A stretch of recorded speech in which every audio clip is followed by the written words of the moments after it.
So, after a disaster, when the roof caves in, nature invades, takes over. Here, years later, a tree growing. It's the fall, the leaves are on the ground. Huge mushroom. Lone cat stalks the domain.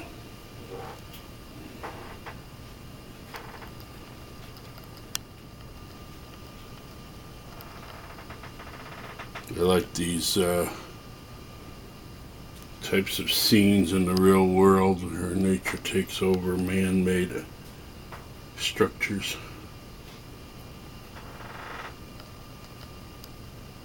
So, there you go.